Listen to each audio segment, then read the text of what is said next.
おかえり、二宮梢です。おかえりと言いますか、ただいまと言わせて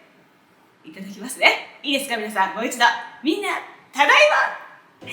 2023年12月の18日に、無期限で活動を休止して今日で1年経ちました。たくさんの方々に本当にご心配おかけしました。二宮はこうして生きてます。元気にしております。ということでですね、これから YouTube を始め、仕事も復帰していこうかなと思っております。これから皆さんどうぞよろしくお願いします。ということで皆さん、引っ越したのみたいな、そこどこって思いの方もいらっしゃるかと思いますが、はい、ちょっと海が見えるところに体を休めるということで引っ越しましたなんつってね復帰第1弾の動画をどこで撮るってコッシーとすごい相談してどこで撮ろうかってなった時に、ちょっと景気づけを兼ねて一泊小旅行でも行っちゃうっていうことで、そこでちょっと動画を回そうかという形になりまして、このちょっと素敵な貸別荘をお借りしてここからお届けしております。どうかしらコッシー後ろにコッシーもいらっしゃいます。コッシーも1年ぶりなのでね、本当に1年ぶりです。コッシーどうもお久しぶりです。1年ぶりに会ったみたいな私たちがコッシーとも会ってます本当にね、どうしますかこれから近況とか話しながら行きましょうか。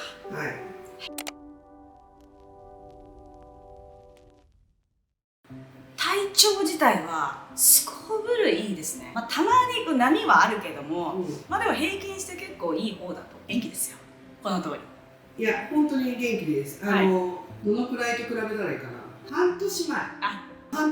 の高原ちゃんと全く違うので、本当に元気になったなと思います。そうよ、だって私連絡も取れなかったもんね。連絡は取らないようにしてる。私はね、その話もまたそうだね。先走っちゃうから。喋っちゃうから本当。どこから行きます？頭とここがすごく痛くて、目の奥が。なんか眼性疲労か。で私もともと気圧とかさ、片頭痛とか持ってないから、だから多分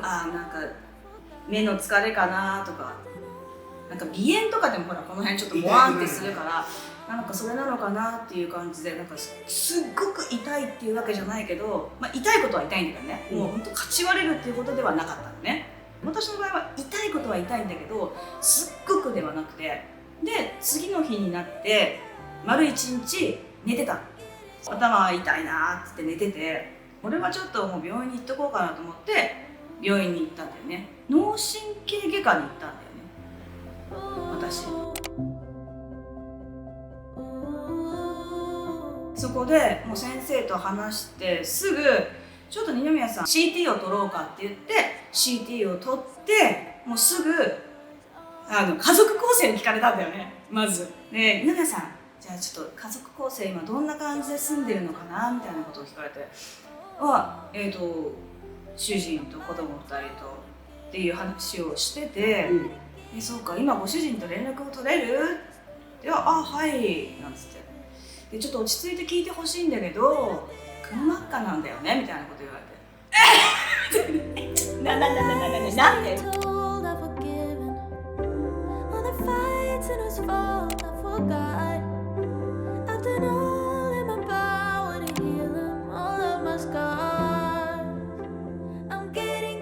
で先生から目の前で告げられ、こんな元気なのにとか思って、で今すぐ大きい病院に運ぶから救急車で行くって話になって、でご家族と連絡をっていう話でまず友に電話して、で切ってすぐコッシーに電話してコッシー私今病院なんだけどくも膜下なんだって。一緒になったよね電話は。もうとあ、連絡そうだ、からじゃあそうそう、そうそうそう。もう状況は理解した。そっからの記憶がね曖昧で、救急車に乗る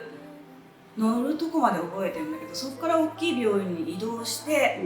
ですぐ MRI とでこれからカテーテル検査をしますよっていうで、多分そこからもう麻酔がかかってたのかな。で起きた時にはもう全部終わって、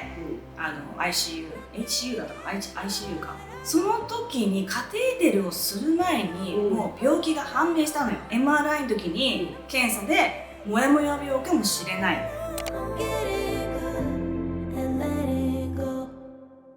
カテーテル検査をしてきっちり検査をしないといけないって言われて、そこからカテーテル検査をしたの。モヤモヤのせいでくも膜下が起こったっていう感じだったのね、私の場合は。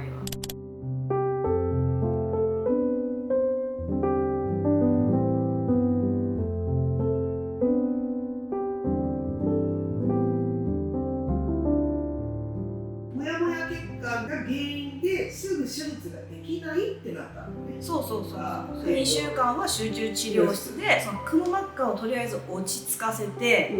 そのくも膜下自体はその手術をするほどではなかったからね、落ち着かせて、でしばらく様子を見てから今度モヤモヤのバイパス手術を、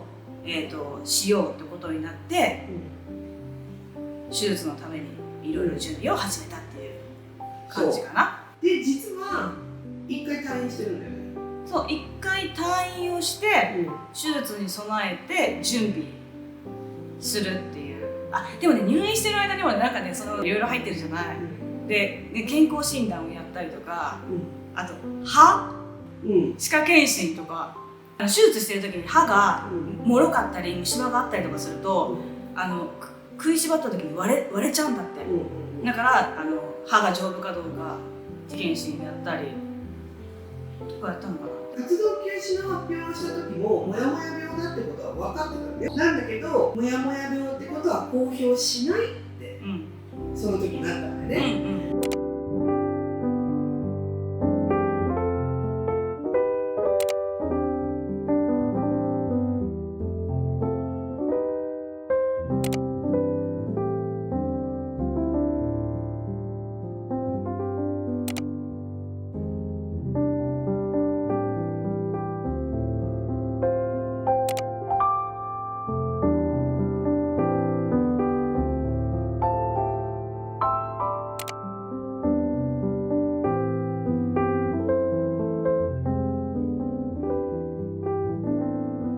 余計に心配させたんじゃないかなっていう、そうだね、あれが残ってるんですよね。まあそれでいざじゃあ手術をしました。はい。そこからですよね。結構大変だったね。大変。本当に大変。私も死ぬかと思ったね。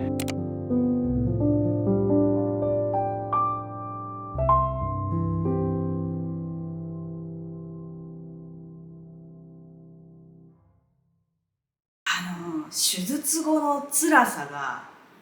本当に大変だった。私の場合はこの細い血管があって、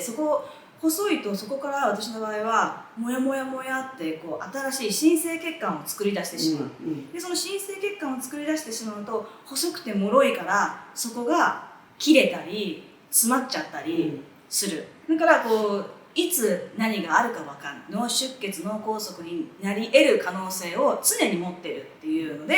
やっぱ一番細いところが危ないから太い血管を作ろう、バイパスを通り道を作ってあげようっていうのでここを開けて細い血管と細い血管をつなげてバイパス手術をした。なんだけど、結局それで完治ではないんだよね、この病気はね。もうそのモヤモヤ病ってもうほんと難病だから、またどんどん新生血管を作り出してしまう病気だから。結局開頭手術なんですよね。はい、こっからここまでパッカー今だからこんな笑って話せるけどね、結構ね甘く見てたのよ。甘く見てたっていうか、どうせ麻酔かかってるし、もう自分は感覚ないし、麻酔かかって起きたらもう終わってて、もう意識があって終わってるんだろうなっていう感覚だったから、そんなに恐怖もないし、行く間際まで家族とテレビ電話したりとかして、これから行ってくるよなんつって、大丈夫全然大丈夫また戻ってくるからねって言ってて、で結局手術が6時間で終わるっていう話だったんだ。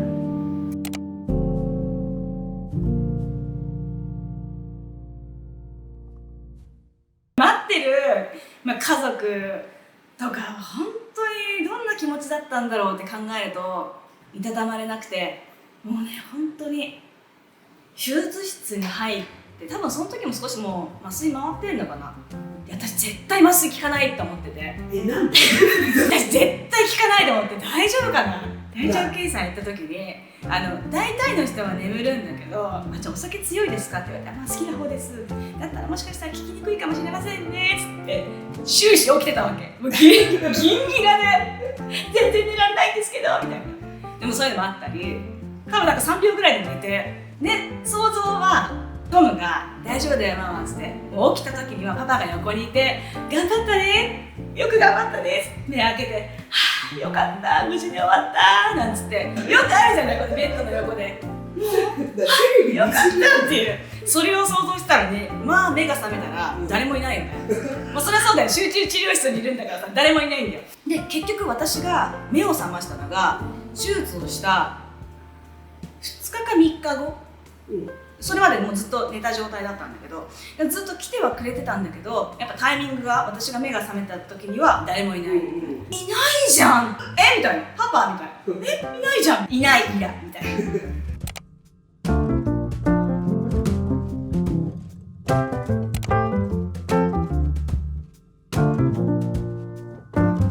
手術後に私なんだっけこれ、相関してた。そうもう全部つないで人工呼吸だったんだけど、でその時にもちろん会話もできないし寝てるから何にもこう感覚は何もないんだけど、トムと妹が来てる時に私に話しかけたんだって。でその時にうなずいたんだって、うんって、でちょっと冗談を笑わせようとして、全然私知らないのに笑ったりで、なんか嬉しくて泣いたりとかしたんだって。でそれってなんか記憶の中でどっかにちょっとこうあるのはあるんだけど、でもこう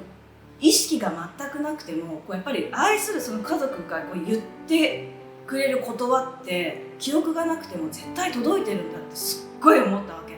笑ったり泣いたりうなずいたりとかしてて、でそれを私が目を覚めた時に多分いないみたいな、いらんみたいになったんだけど、その後にトムと妹がこうで笑ったりうなずいたりとかしてたんだよっていう話を聞いて、なんかでもその感じちょっとなんか覚えてるかもぐらいなんだけどあったわけよ。だからその意識がなくてもやっぱり声は届いてるんだっていうのをすっごい感じて、それがすごいなんか励みっていうか力になったっていうかあったんだよね。だからもし本当になんか大切な人がそういう状況になった時は諦めないで絶対に声をかけてほしいなっていうのを本当に思って、これは絶対みんなに伝えないとって思った。いや本当にでも辛かったわけ。でももうそのずっと麻酔をかけてくれって思うんだけど、でもさ面会時間に寝ちゃうわけよ、麻酔をかけちゃうと。でもいつ来るか分かんないから、もうだから寝たくても寝れないし、でも起きてたら痛いからかけてくれってなるし、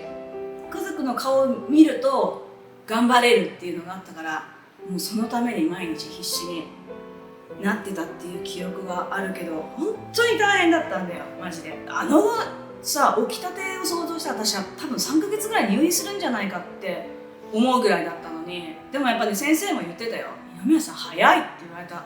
でもなぜならやっぱり早く帰りたいからね、もう必死だよね。なんかリハビリもちろんすっごい頑張ったし、先生がいないとこでも許可されている範囲内で一人でリハビリもやったし。リハビリはどんなことですか？言語聴覚士の方と文字を読んだりとか数字とか、あと覚えて言ったりとか。でもなんか別にこの病気をしてなくても元から記憶力が悪かったり先に言ったし先生にすいません私この病気関係なくて記憶力が悪くてちょっとこういう問題得意じゃないのですごく悪い結果かもしれないけどこれ普通なんですってそんな感じで、あとなんか口周りの運動をやったりで、あとは手だから手術後は体動かないから足をさ動かしてもらったり体を動かしてもらったりっていうところから始まって、車椅子の運動でスクワットをやったり歩く練習とか。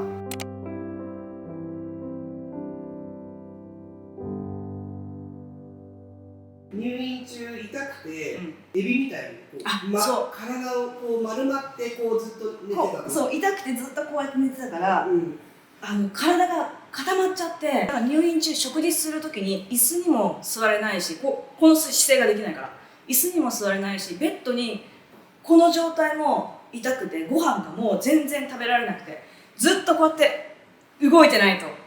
一口食べては動いて動いて、退院してからも体が痛くて、だからもうずっと毎日ストレッチやったり体を動かして伸ばしたりとかは、もう退院してからそれは欠かさずやってるね。いつまたこう硬くギュッてなっちゃうかわかんないから、元から体が硬いんだけどね、それのなんかもう何十倍も硬くなっちゃった。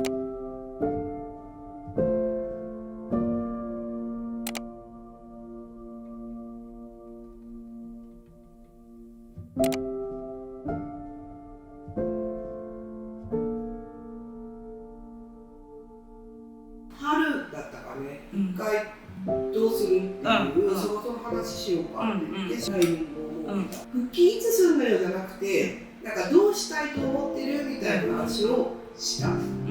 時には、もう全く復帰の意向はなかった。私ね。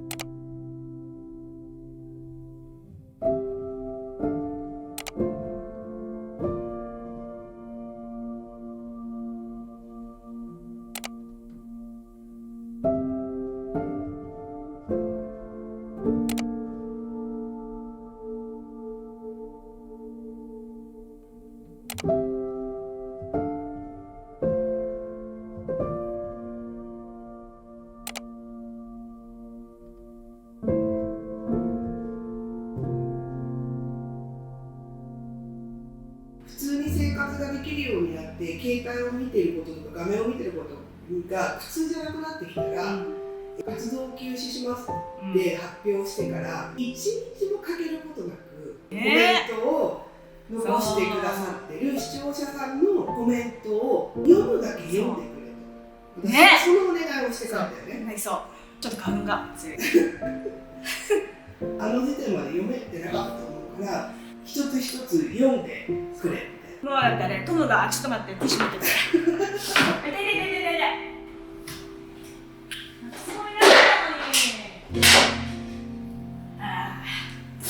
そう、あの時はね、私もう全然見えなくて、なんか目がすごく悪くなったみたいで、声に出してさ、トムが読んでくれてさ、みたいな、もうこんなになんか、もうやだ待ってくれてる人たちがいるんだと思って。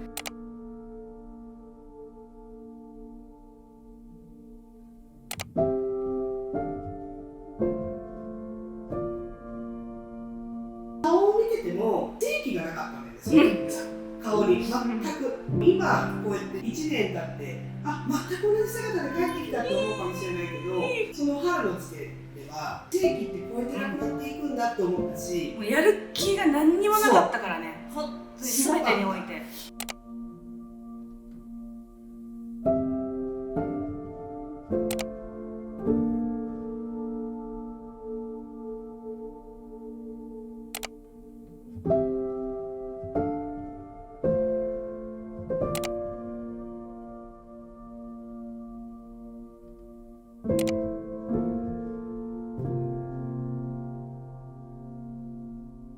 もうそれは泣いたよね、もう本当にこんなみんな、もう本当嫌だで、私は言うこと言ったから、私からはどうするのとかは連絡しなかった。でもひたすら待ち、もう本人が決断するのを待つ。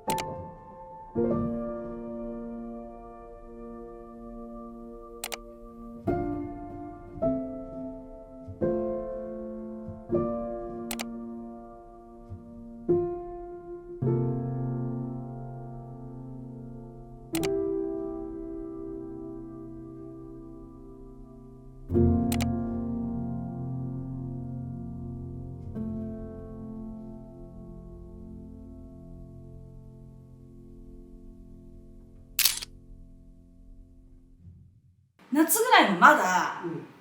ちょっと揺れてたんだよね。でやっぱりその待ってくれてる人たちもいるし、私も発信もしていきたいし、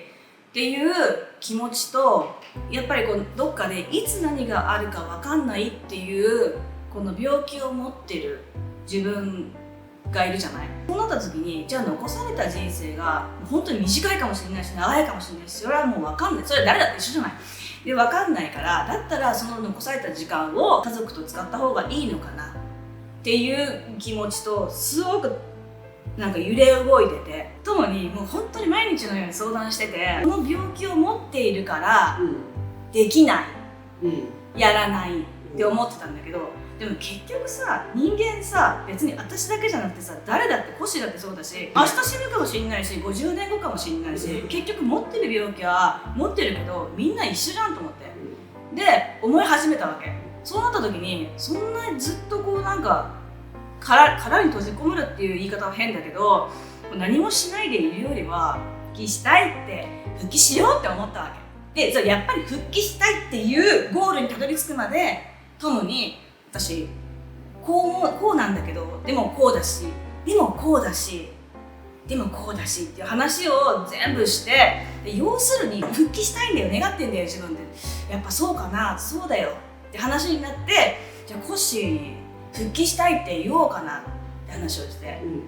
でトムが、いや今の説明だと多分コッシーが何聞いてるか分かんないしイライラするから僕が説明するみたいな、ママが説明したらもう全然何言ってるか全然分かんないから、要約してパパにまとめるから「そう悪いね」なんつってさ通訳してもらったんです、トムに。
感じですかね。はい。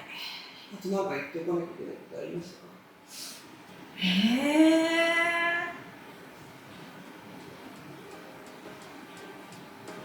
か？なんだろうね。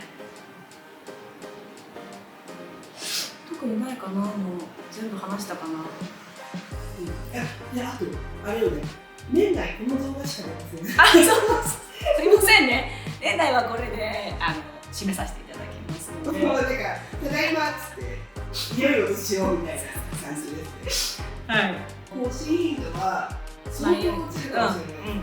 ちょっと気長にお待ちいただければと思います。でも楽しいことしよう。はい。それを皆様にも見て楽しんでいただければなと今後ね思っておりますので、今日もご視聴ありがとうございました。笑いすぎ笑いすぎ。硬い。みんな最後まで見てくれてありがとう。さあ皆さんお待ちかねの今日も明日を元気にいってらっしゃい。二宮こざいがお送りしました。またね。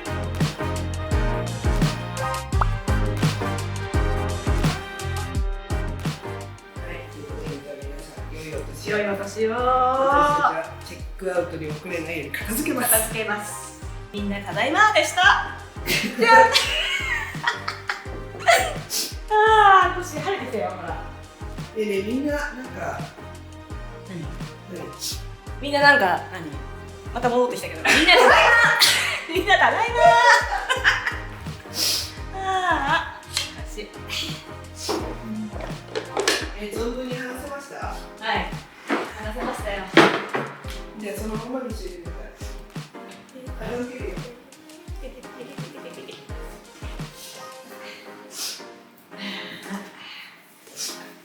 何時今？10時半。あ意外に早い。10時半だって1時間ぐらい下がれるよ。どうする？